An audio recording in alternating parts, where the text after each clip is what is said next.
Hello, Assalamu alaikum. Thank you so much for being with English Garage. This is Ashik Shikdar once again in front of you with another new video, and this is our 8th class.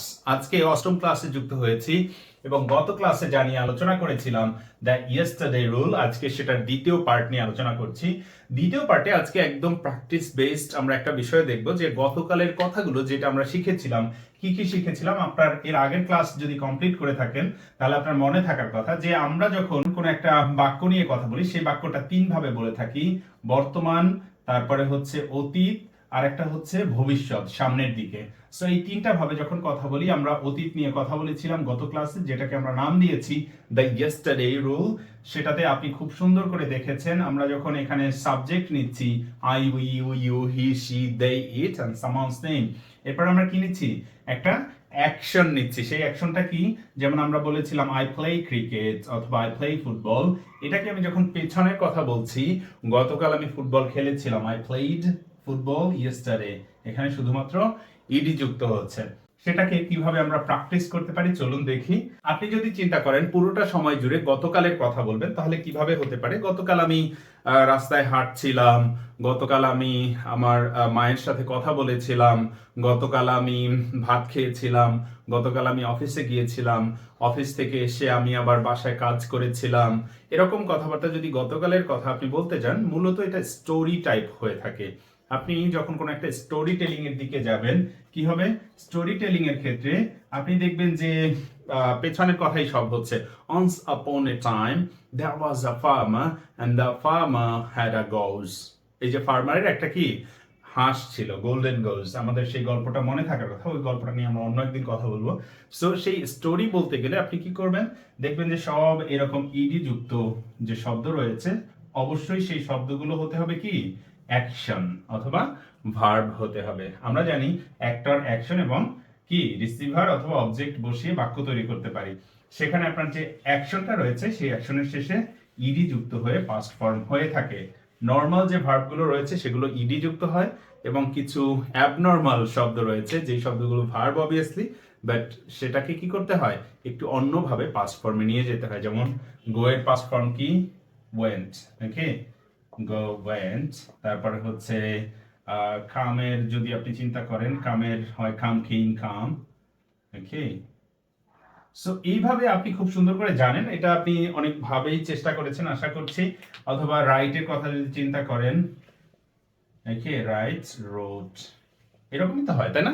So আপনি এটা খুব সুন্দর করে জানেন, তাহলে আপনাকে কি করতে হচ্ছে? এই যে রোড বা রিটেন, এই পাস্ট ফর্ম গুলো ব্যবহার করতে হচ্ছে। আপনি সেটাকে খুব ভালো করে চর্চায় নিয়ে আসলে দেখবেন যে এগুলো আপনার রেগুলার কনভারসেশনের সাথে খুব সহজেই ব্যবহার করতে পারছেন। চলুন তাহলে আমরা গতকালের কিছু কথা, যেমনটা বাংলায় বলেছিলাম, আমি গতকাল আমার মায়ের সাথে কথা বলেছিলাম, আমি গতকাল ভাত খেয়েছিলাম, আমি গতকাল অফিসে গিয়েছিলাম, আমি গতকাল ফুটবল খেলেছিলাম, আমি গতকাল কিছু লেসন প্রিপেয়ার করেছিলাম। সো যদি এভাবে বলতে যাই তাহলে কেমন হতে পারে? আই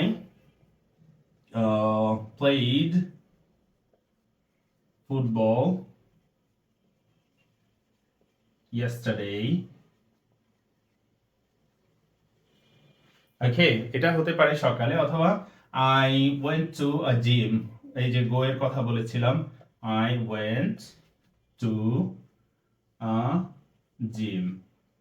আমি গতকাল একটা জিমে গিয়েছিলাম, ইয়েস্টারডে কথা বলতে পারি, ইয়েস্টারডে আমি গতকাল একটা জিমে গিয়েছিলাম, আমি সেখানে ভর্তি হব, এক্সারসাইজ করব, এই জন্য দেখতে গিয়েছিলাম। তারপরে আই এট রাইস, এই যে ইটের ব্যাপারটা আমরা কি দেখছি? I ate rice yesterday. yesterday morning বলতে পারেন। এরপরে আপনি কি করছেন? আরো কিছু কাজ, যেমন I talked to my parents. Okay, so আপনি এটা খুব সুন্দর করে কি করছেন? এখানে ইডি যুক্ত হচ্ছে, এখানে পাস্ট ফর্ম হচ্ছে, এখানে পাস্ট ফর্ম, এখানে ইডি যুক্ত করে আপনি খুব সুন্দর করে একটা কি করতে পারেন? গল্পের মতো করেই বলতে পারেন। যদি আপনাকে বলা হয় যে গতকাল আপনি কি কি করেছেন একটু বলেন তো। Okay, thank you so much for giving me the time. Yesterday I woke up from my bed at 7 a.m. So আপনি কি করছেন? এই যে ওক এখানে বলছেন, কি বলছেন? woke up. ওকে, আপনি ঘুম থেকে গতকাল উঠেছিলেন কয়টায়? 7টায়। After that I took my brush, এই যে টেক না বলে আপনি কি বলছেন? I took my brush. and then I brushed my teeth. আমি কি করছি? ব্রাশ বলছি না, আমি brushed my teeth, BRUSHED, brushed my teeth. আমি বলেছি took, okay? Take এর past form হচ্ছে took.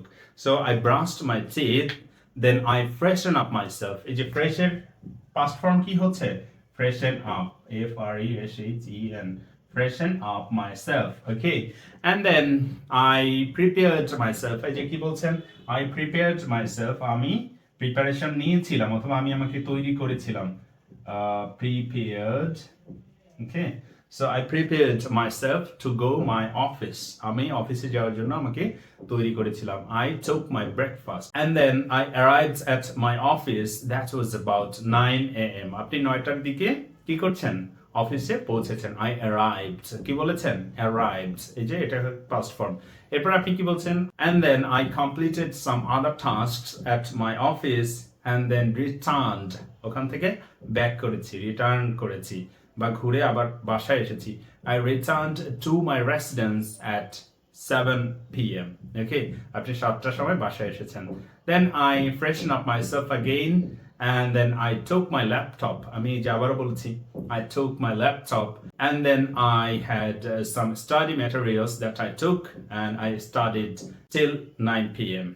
সো এই যে কথাগুলো আপনি বলছেন, আপনি আগের কথা অথবা গতকালের কথা কিভাবে বলছেন?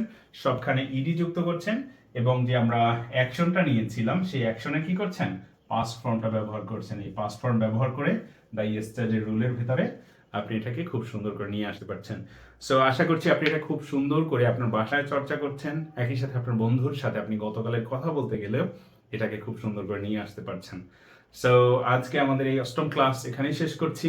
দেখা হচ্ছে আপনার সাথে 9ম ক্লাসে। এর আগে বলতে চাই, যদি আপনার মনে হয় যে আপনি আমার কোর্সে যুক্ত হবেন তাহলে যোগাযোগ করতে পারেন আমার পাশে দেওয়া নাম্বারটিতে। দেখা হচ্ছে আপনার সাথে। আসসালামু আলাইকুম।